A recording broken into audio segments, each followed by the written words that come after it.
जय हिंद दोस्तों, जैसा कि मैंने आपको पिछले वीडियो में बहुत बेहतरीन तरीके से नर्वस सिस्टम के बारे में जानकारी देने का कार्य किया, जो कि आपके जीवन के लिए तथा एग्जाम के लिए अति महत्वपूर्ण होने का कार्य करता है, और उसी को बेहतरीन तरीके से आगे हम पढ़ने का कार्य करेंगे। आपको एक महत्वपूर्ण जानकारी मैं देना चाहता हूँ कि आपको बताते भैया जी, आपको रेगुलरिटी पढ़ना पड़ेगा। जब तक आप किसी काम में रेगुलरिटी नहीं रखेंगे ना, चीज़ें आपकी गड़बड़ा जाएंगी। आपको कहीं ना कहीं ऐसा लगेगा नहीं, हम कहीं ना कहीं चीज़ें गलत दिशा में जाने का कार्य कर रहे हैं। आप डेली रूटीन से पढ़ें, डेली रूटीन से वीडियो देखें, डेली रूटीन से नोट्स बनाएं, डेली वीकली रिवीजन पर महत्वपूर्ण गौर देने का कार्य करेंगे। आपके जीवन में कष्ट उत्पन्न नहीं होने दूंगा। जीके जीएस को आप पकड़ पकड़ के इस प्रकार क्वेश्चनों को उड़ाने का कार्य करेंगे कि कहेंगे नहीं सर, सच में आनंदित हो गया है जीवन आपसे पढ़ने के बाद। याद रखिएगा, इसी एनर्जी के साथ मैं आपको पढ़ाने का कार्य करता हूं, जो कि आपके जीवन के लिए इतनी महत्वपूर्ण होने का कार्य करता है। पढ़ते हैं नर्वस सिस्टम के लिए। नर्वस सिस्टम पढ़ा रहा था मैं, उसी को आगे कंटिन्यू हम करने का कार्य करते हैं। आप समझिए, अब समझिए, हम अमोनेटेलिक के बारे में हम पढ़ेंगे। ये क्या होता है? वैसे जीव जो उत्सर्जन से अमोनिया निकालते हैं, वैसे जीव जो उत्सर्जन से अमोनिया निकालने का कार्य करते हैं, उत्सर्जन से अमोनिया निकालने का कार्य करते हैं। यूरिया नहीं, अमोनिया। समझो, अब जब अमोनिया निकालने का कार्य कर रहे हैं, दोनों चीजें अलग अलग हो जा रही हैं यहाँ पर, तो इसको बोलते हैं अमोनियोटेलिक, यानी अमोनिया से अमोनियोटेलिक। ठीक है। अब जैसे कि हम बात करेंगे तो भैया जी, कीट हो गया, मकड़ी हो गया, और जी क्या हो गया, हाइड्रा हो गया। समझिए, जो अमोनिया उत्सर्जित करते हैं, यानी भाई जिनकी जो क्या बोलते हैं, वेस्ट मटेरियल, यानी जो टॉयलेट यानी जिसको हम मूत्र बोल सकते हैं, भाई किस फॉर्म में निकालते हैं? कहना सर जी, अमोनिया के रूप में। किसमें? अमोनिया के रूप में। लेकिन आपको बताते, जो हमारी बॉडी होती है, हमारी बॉडी में भी अमोनिया बनता है, लेकिन उसको कम एसिटिक यानी यूरिया में परिवर्तित करने का कार्य करती है किडनी, और वह यूरिया में बदल देती है, और हम जो यानी मूत्र के माध्यम से जो निकालते हैं उसको हम यूरिया बोलते हैं। अति महत्वपूर्ण क्वेश्चन हो गया यहाँ पर। आपको बता दें, अम्योनोटेलिक यानी जो अमोनिया निकालने का कार्य करते हैं उसको अम्योनोटेलिक बोलते हैं। ठीक है। इसके बाद बात करें यूरोटेलिक क्या होती है? जो वैसे जीव जो उत्सर्जन में यूरिया को निकालने का कार्य करते हैं, क्या नहीं, क्या हो गया, यूरोटेलिक। ठीक है। जैसे स्तनधारी मानव जंतु, यानी यूरिया को निकालने कौन करते हैं? भैया जी आप, हम, तुम सब, यानी मानव। क्लियर ना? हमने आपको बताया कि हमारे बॉडी में भी उत्सर्जन में अमोनिया ही निकलता है, बशर्ते वह किडनी जो होती है उसको हार्ड एसिड से लो एसिड यानी यूरिया में बदलने का कार्य करती है, जबकि अमोनिया भैया जी हार्ड होता है।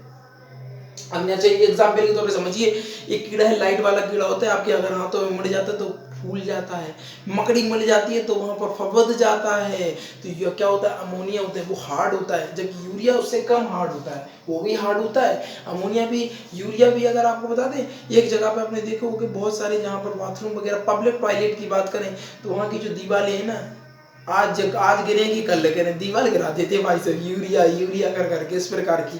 तो आपको पता होना चाहिए कि यूरिया भी जो होता है ना, अति खतरनाक होता है, लेकिन अमोनिया के कंपैरिजन में कम होता है। स्तनधारी मैंने बता दिया, मानव के पशु हो गया। अब आगे बात करेंगे हम। आप समझिए, समझो यहाँ पर चीजें महत्वपूर्ण यहाँ से हो रही हैं भैया जी। यूरोकेलिक एक बार और पढ़ेंगे। समझिए, वैसे जीव जंतु जो उत्सर्जन में यूरिया अम्ल निकालते हैं, ये यूरिया निकाल रहा भैया जी, दोनों चीजें अलग अलग हैं। क्या है भैया जी? ये है यूरोटेलिक, और ये है यूरोकोटेलिक। दोनों चीजें अलग भैया जी। या और को का, यो का और को का फर्क है, और बस एग्जामिनर आपको कंफ्यूजन किया और आप धड़ाम से गिरे, और एग्जाम से कहीं ना कहीं 50 बच्चों से पीछे फेंकने का कार्य करेंगे। लेकिन आप भैया जी फ्यूचर एकेडमी XYZ से पढ़ने का कार्य कर रहे हैं, आपके जीवन में वह विफलता होने में नहीं दूंगा। आप समझिएगा, यूरोटेलिक की अगर बात करते हैं तो यूरिया, ओनली ऑन यूरिया, यानी जो उदाहरण के लिए मानव। अगर बात करें यूरोकोटेलिक कोटेलिक की बात करें तो वैसे जीव जंतु जो उत्सर्जन में यूरिक अम्ल निकाल रहा भैया जी, ये यूरिया निकाल रहा था, ये यूरिक अम्ल निकाल रहा है, इसी को हम यूरोकोटेलिक कोटेलिका या यूकोटेलिक कहते हैं। जैसे कि छिपकली, पक्षी, गिरगिट और सांप। अति महत्वपूर्ण क्वेश्चन यहाँ से बन जाता है, बताइए यूरोटेलिक के उदाहरण कौन है? कहना सर जी मानव। और यूरोकोटेलिक कोटेलिक की बात करें तो कहना सर जी छिपकली हो गया, आपका पक्षी हो गया, गिरगिट हो गया और सांप हो गया। सारी चीजें आपको यहाँ पर देखने को मिलती हैं। इसके बाद बात करें हम गुआइनोटेलिक, वैसे जीव जंतु जो उत्सर्ग में गुआनिन निकालते हैं। क्या निकालते हैं? गुआनिन निकालते हैं, उनको हम गुआइनोटेलिक बोलते हैं।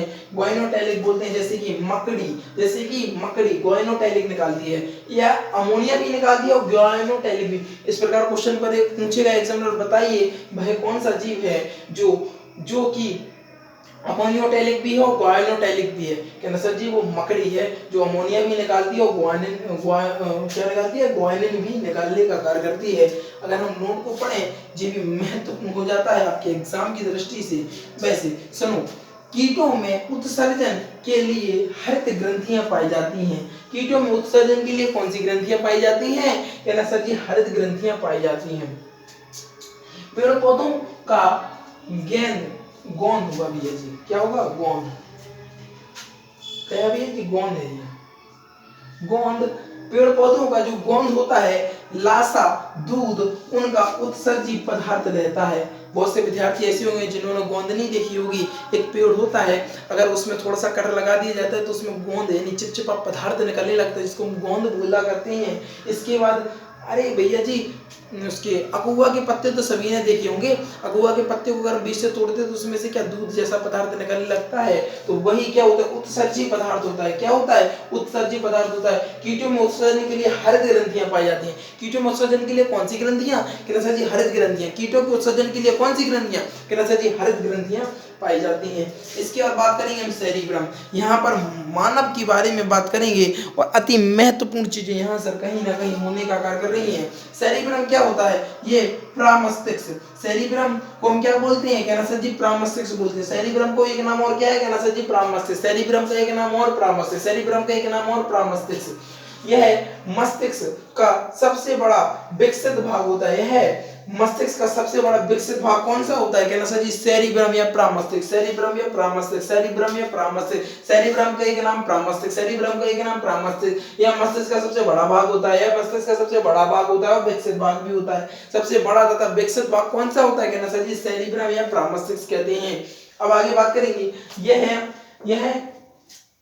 यह कुल मस्तिष्क का 2/3 भाग होता है।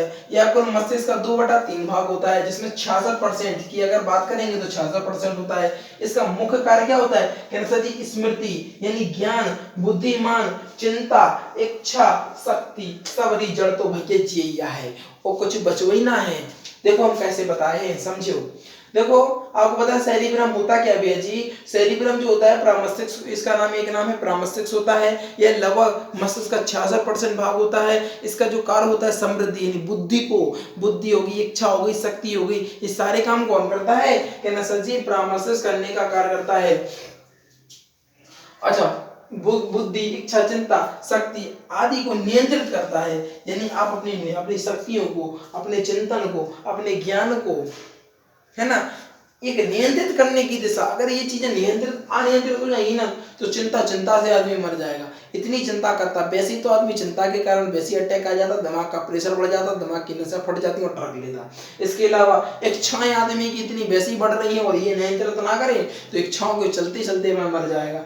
समृद्धि यानी ज्ञान, तो आजकल भैया इतने बड़े ज्ञानी हो गए, चाय के ठेले पर, चाय की टपरी पर बैठेंगे, चार लोग बैठे रहेंगे और बताएंगे अरे प्राइम मिनिस्टर को ऐसा करना चाहिए। यानी ये अनपढ़ गंवार उन्हें बताएंगे जो प्रधानमंत्री है, ऐसी प्रकार की बातें करती हैं कि भाई इस प्रकार का डेवलपमेंट होना चाहिए, ऐसी बातें करते हैं। तो इच्छाएं, समृद्धि, इन सबको नियंत्रित करने का जो कार्य करता है वो सेरिब्रम होता है। और इसका जो एक नाम और होता है जिसको हम सेरिब्रम यानी प्रामस्तिष्क कहते हैं। आगे हम बात करेंगे। अच्छा, स्मरण शक्ति को हम क्या बोलते हैं? कॉर्टेक्स। क्या बोलते हैं? कॉर्टेक्स में मापते हैं। कॉर्टेक्स में मापते हैं।